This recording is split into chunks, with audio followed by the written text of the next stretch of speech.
Greetings, I'm your host, Dr. Wolfula, with a review of In a Violent Nature, a new Friday the 13th style slasher movie released by Shudder and out in theaters now. Plus, later in the video, I'll have a bonus review of Furiosa.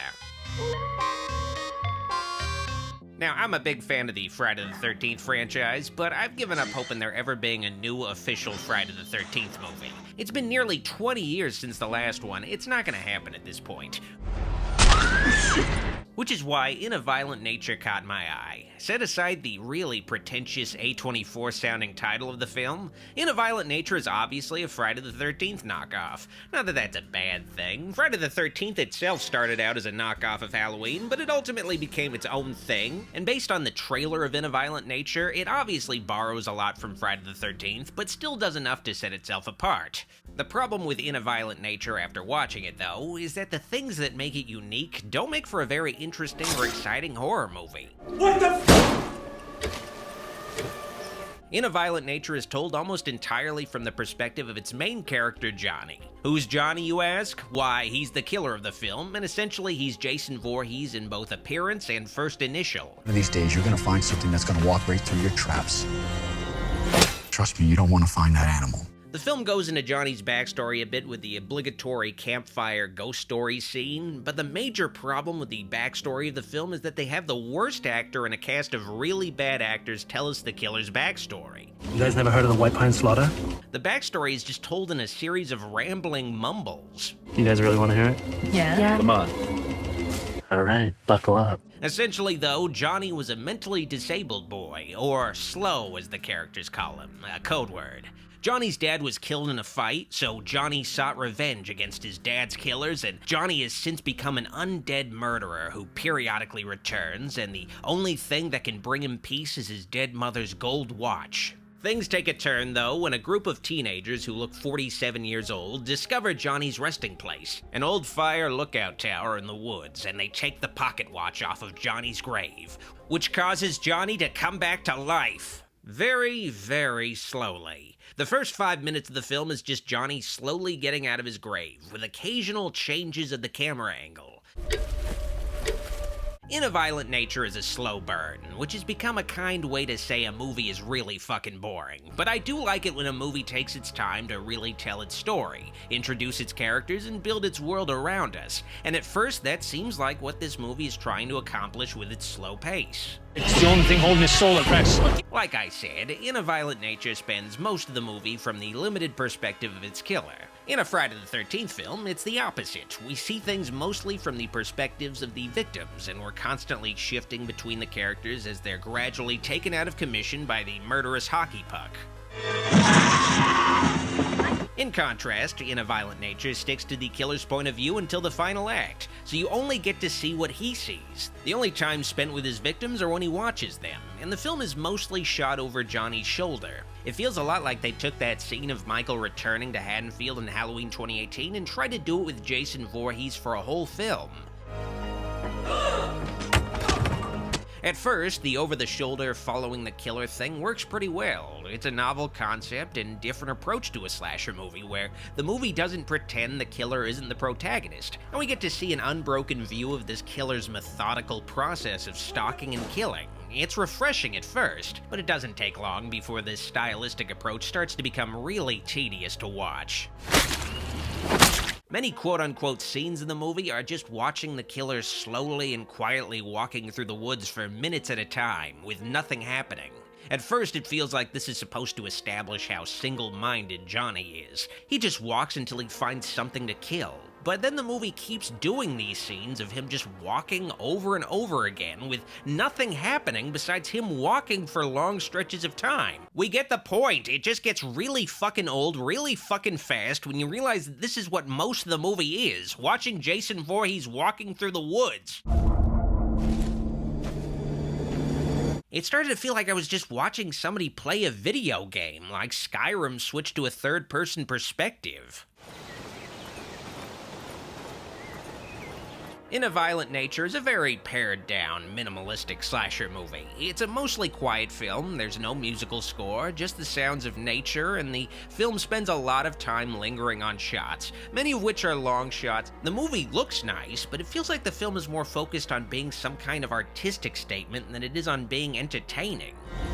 Johnny is a killer, though. He doesn't just walk, though he walks enough that I hope he's wearing a Fitbit so he can track his steps. To set Johnny further apart from Jason, though, they have him wear an old fireman helmet from the turn of the century, which is distinctively different from Jason's mask, but it looks out of place with the rest of Johnny's outfit. It's too steampunk looking. Johnny looks like an enemy straight out of BioShock Infinite. This would be a cool video game, but as a movie, all the ideas just feel really undercooked. Right here! The saving grace of In a Violent Nature is, like with even the worst Friday the 13th movie, the kills. And In a Violent Nature has some pretty decent kills. But the problem is the kills are few and far between, and a couple kills we don't even really see. There are only two truly memorable kills in the movie. A take on the kill in Friday the 13th Part 5, where that guy gets his eyes gouged out, but this time the belt cuts through the guy's mouth, causing the top of his head to come off. And the other great kill is when a chick gets stabbed through the back and then has her head pulled through her stomach. Savage as fuck! There are some wild kills in this movie, but they feel very out of place tonally compared to the rest of the film's very restrained, grounded, gritty approach. When somebody gets killed, I'm just like, why isn't the whole movie goofy and fun like this? Most of the time, it feels like the movie's trying to be a nature documentary from a serial killer's perspective, and then suddenly we see a fucking Mortal Kombat fatality out of nowhere, which is cool, but very jarring. Suddenly the movie decides it wants to be entertaining. Really? But it's hard to even enjoy the few cool kills that are shown in the movie, though, because you know these little scraps of entertainment the movie gives you will be fleeting, because the next 10 minutes will just be spent watching a guy just walking around. In a Violent Nature doesn't even really bother with real chase scenes because since the movie is entirely from the killer's perspective and he can only walk, the film ends any chase sequence prematurely by having the victims step on a bear trap or trip on something so Johnny can easily catch up with them and kill them helplessly. It just feels way too obviously contrived. Johnny would be very easy to escape if it wasn't for all these obvious acts of God that make killing people super easy for him to do. What happened to chase sequences in horror movies? I want to see some cat and mouse. This movie makes the original Friday the 13th look like a taut, exciting thriller from beginning to end. Compared to even a Friday the 13th movie, In a Violent Nature is thin on plot. In a Friday the 13th movie, between Jason's kills, you will at least see the characters fucking or partying or getting high or skinny dipping or showering or even taking a shit. They're doing stuff, and it can be amusing to be a fly on the wall watching this. Meanwhile, between kills, In a Violent Nature just has Johnny walking to his next victim, and the victims are alien to us. The only time we spend with the victims before they're killed is when we overhear their conversations in the distance from Johnny's perspective, and the conversations between these characters is some of the most inane, video game-like dialogue I've ever heard in a horror movie. The performances are just awful. Cringe-inducingly awful. It really makes you want to see the shitheads die in this movie, but it takes so long for deaths to happen because we have to watch this jackass slowly walk to all of his victims. The funny thing about In a Violent Nature is that it feels like it's pretending it's really the third or fourth entry in a horror series. One of the characters, a park ranger, defeated Johnny in the past, and so did the park ranger's father before him. So it seems like they're trying to build up this grand history to Johnny, and it feels like it's building up to some kind of climactic confrontation at the end, but that never happens. The movie randomly ends with a cameo from the actress who played Vicky from Friday the 13th Part 2. You know, the chick who perfumed her crotch, and she delivers a 15-minute monologue that tries to give this movie some kind of artsy, overarching theme about how some animals just become violent for no reason. Animals don't get too hung up on reason. They just keep killing. I was waiting for something else to happen in the last 25 minutes, but nothing did. I would have taken anything at that point just to have made the movie worth watching all the way through. In a Violent Nature has a few cool kills, and it's shot in a pretty interesting way. The 4:3 aspect ratio is a neat choice. It lets you appreciate the verticality of its setting's tall trees. But the film just became tedious to watch after a while and made it hard to have any fun with what little fun there was to be had. The amount of scenes of just the killer walking became ludicrous after a while. There was more walking in here than Lord of the fucking Rings.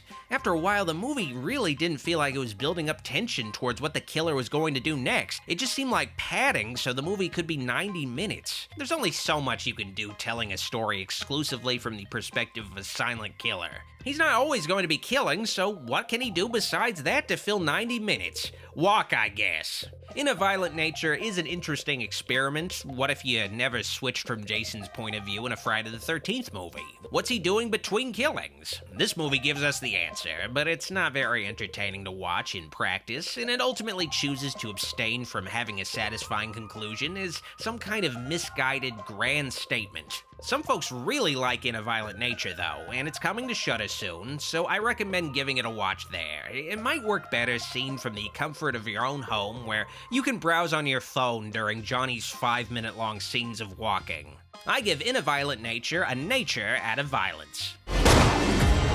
Before I move on to my review of Furiosa, a Mad Max saga, I want to give a shout out to this video's sponsor, me.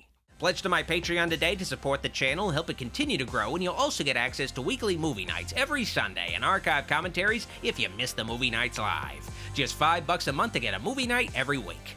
This Sunday I'll be streaming a double feature of Friday the 13th Part 7 and Part 8 at the Die-In Theater, and I'll be continuing doing double features of all of Jason's and Freddy's films for the next few months. Pledge to patreon.com/Dr. Wolfula if you're interested in my bonus streams, and I thank you in advance. Who do we have here? Besides Friday the 13th, I'm also a big fan of the Mad Max series. I'm gravely disappointed. I especially really enjoyed Fury Road. Charlize Theron's Furiosa was a standout, so I've been looking forward to further entries in Max's saga, and when I heard that there'd be a Furiosa spin-off film, I was interested. But then I found out it'd be a prequel, and I was admittedly pretty disappointed by that. Charlize Theron wouldn't be returning, and after nearly a decade, we wouldn't be going forward with the series, we'd be going backward, starting over, and we know how Furiosa's story plays out in the end. I want them back! But I will say that I ultimately really enjoyed Furiosa Mad Max Saga. Taken on its own, it's just a new story in the Mad Max universe told from a perspective other than Max's, and it stands up really well against any of the films where Max is the sole protagonist. I'll also say, though, that my biggest gripe with the film is that it doesn't work great when taken as a prequel. For one thing, the world of Furiosa doesn't look all that different from what we see in Fury Road. Maybe it would have been interesting to see a slightly less collapsed world in Furiosa. The movie also gets too hung up on being an origin story, so we spend half the movie's 2.5-hour runtime on Furiosa as a little kid, and I just kind of question why we couldn't have time jumped sooner to her as an adult, much more involved in the film's action. It's like making half of Batman Begins about Bruce Wayne as a kid. Both their childhood traumas are important, but once it's established, we can just start moving things along. She's from a place of abundance. Also, when you make a prequel in a series with a confusing timeline like Mad Max, it really emphasizes how confusing the timeline is. In the first Mad Max, Max was a cop before the world ended. By Fury Road, Max looks to be about the same age as Furiosa. In Furiosa, though, the world's already ended, and it ended long before Furiosa was born. So is Max immortal? Is it the same Max? Was Fury Road a reboot? I know George Miller didn't put any stock into the Mad Max timeline, but if he doesn't care about the timeline, why make a fucking prequel? Confusing chronology aside, Furiosa is just a really fucking cool action-adventure movie. And much like Fury Road, it has fantastically crafted automobile action sequences, one of the highlights being a scene involving paragliding raiders trying to hijack a convoy. Furiosa is brimming with creativity and detail in every scene. Its vividly colorful approach to a post-apocalyptic wasteland is a beautiful reprisal of what Fury Road established. And speaking of Fury Road, it's pretty delightful to see another side of Fury Road's antagonists, especially Immortan Joe. Joe is a terrible, despotic ruler, but when you compare him to Chris Hemsworth's Dementis, who's charismatic but very incompetent, fostering chaos, you see that Immortan Joe isn't so bad as far as wasteland rulers are concerned. He at least maintains some semblance of order in a world lacking in that. It will take hold of you, and you will resent its absence. Ironically, for a film involving fast cars, the film is slow, taking a while before we even meet Anya Taylor-Joy's Furiosa, and while I would have liked to just skip to adult Furiosa sooner, I really enjoyed the time taken exploring the film's two wasteland societies, Dementis' wandering marauders and Immortan Joe's kingdom. There is no hope! It really made me appreciate the thought put into Fury Road a lot more. These aren't just cool post-apocalyptic action movies. They explore the possible societies that could rise after the world ends and what could cause these societies to fall, much like the world before them. Promise me you'll find your way home.